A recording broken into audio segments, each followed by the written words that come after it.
Deslizamiento palmar y dorsal a través de la palma del primer metacarpiano. Uso: movimiento componente para la flexión del pulgar. Paciente sentado con el antebrazo en rotación neutra y apoyado en una camilla. El terapeuta sentado por dorsal de la mano del paciente. La mano estabilizadora: el pulgar del terapeuta toma la superficie dorsal del trapecio y el índice toma la superficie palmar del trapecio.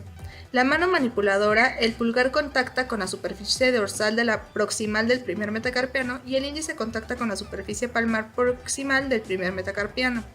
La técnica: el pulgar y el antebrazo del terapeuta deslizan la base metacarpiana a través de la palma hacia la flexión.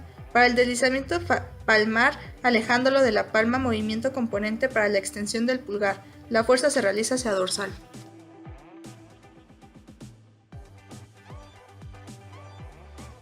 Deslizamiento cefálico del radio.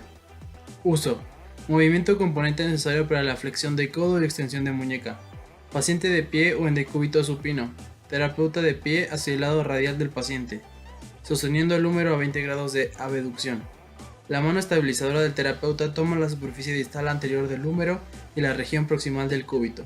La eminencia tenar de la mano manipuladora contacta la eminencia tenar del paciente. El pulgar del terapeuta forma un gancho alrededor del pulgar y de la articulación carpometacarpiana del paciente.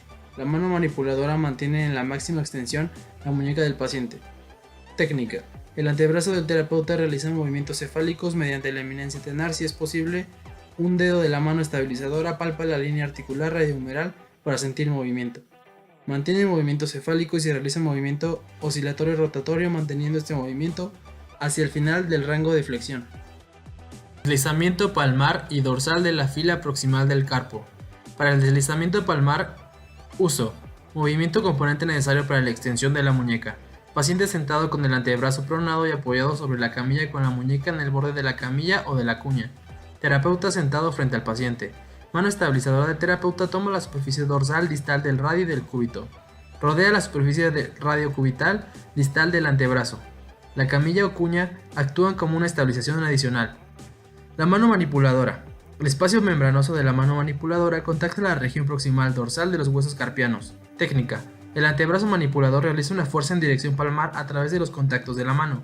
El antebrazo debe estar perpendicular a la dirección del antebrazo del paciente. Para el deslizamiento dorsal, uso: movimiento componente para la flexión de la muñeca. Paciente con el antebrazo en supinación manteniendo la posición de fijación de la mano estabilizadora y mano movilizadora, pero en dirección palmar. Técnica: dirección de la fuerza a través del espacio membranoso de la mano en dirección dorsal. Deslizamiento cubital y radial de la fila proximal del carpo. Para el deslizamiento cubital, uso: movimiento componente necesario para la abducción de la muñeca o desviación cubital. Paciente sentado con el antebrazo apoyado sobre la camilla y con el antebrazo en el punto medio entre la supinación y la pronación, con el pulgar hacia el techo y la muñeca con el borde de la camilla o de la cuña. Terapeuta sentado del lado dorsal de la mano del paciente. Mano estabilizadora del terapeuta toma la región distal del radio y del cúbito. La camilla o cuña actúa como una estabilización adicional. Mano manipuladora. La región membranosa de la mano manipuladora contacta el escafoides y el índice contacta los huesos carpianos por palmar. Técnica: el antebrazo manipulador realiza un deslizamiento cubital de los huesos proximales del carpo a través de los contactos del espacio membranoso. El deslizamiento radial. Uso: movimiento componente necesario para la aducción de la muñeca o desviación radial. Paciente con el brazo en pronación. Técnica: se realiza una fuerza en sentido radial a través de la mano manipuladora. Deslizamiento radial y cubital metacarpofalángico. Uso: movimiento componente necesario para la abducción y aducción metacarpofalángica. Deslizamiento radial. Paciente sentado con el antebrazo apoyado sobre la camilla en posición de pronación. Terapeuta sentado al costado del paciente. Mano estabilizadora del terapeuta. El índice se ubica en la cara radial del metacarpofalángico. El pulgar de la mano estabilizadora se ubica en el espacio intermetacarpiano. Mano manipuladora. El índice de la mano manipuladora se indica en la cara radial proximal de la primera falange. El pulgar de la mano manipuladora se ubica en la cara cubital proximal de la primera falange. Técnica: el antebrazo manipulador realiza una fuerza a través del pulgar para realizar el deslizamiento radial de la primera falange. Para el deslizamiento cubital, paciente con el brazo en pronación. Técnica: el antebrazo realiza una fuerza a través del índice en sentido cubital. Flexión cubital. Uso: movimiento componente necesario para la flexión y extensión del codo. Paciente acostado en supino con el brazo descansando sobre la camilla y la parte distal del antebrazo apoyada sobre el hombro del terapeuta. Terapeuta sentado al costado y de frente al paciente. Mano estabilizadora del terapeuta toma la superficie anterior distal del húmero del paciente. Mano manipuladora. Los dedos de la mano manipuladora contactan la superficie anterior proximal del triángulo facial en el antebrazo. Técnica: el antebrazo manipulador realiza una fuerza caudal por medio del contacto de los dedos sobre el cúbito. La línea de fuerza es en relación a la porción posterior del cúbito a 45 grados de la perpendicularidad en dirección anterior. Distracción, deslizamiento palmar y dorsal metacarpofalángica. Uso, movimiento componente necesario para la flexión y extensión metacarpofalángica. Paciente sentado con el antebrazo sobre la camilla. El terapeuta sentado en la cara dorsal de la mano.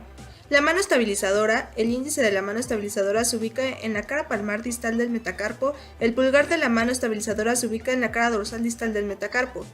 La mano manipuladora, el índice se ubica en la cara palmar proximal de la primer falange y el pulgar de la mano manipuladora se ubica en la cara dorsal proximal de la primer falange.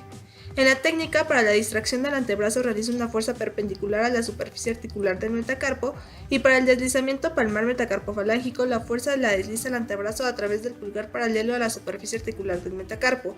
Para el deslizamiento dorsal metacarpofalángico la fuerza se realiza del antebrazo a través del índice paralelo a la superficie articular del metacarpo.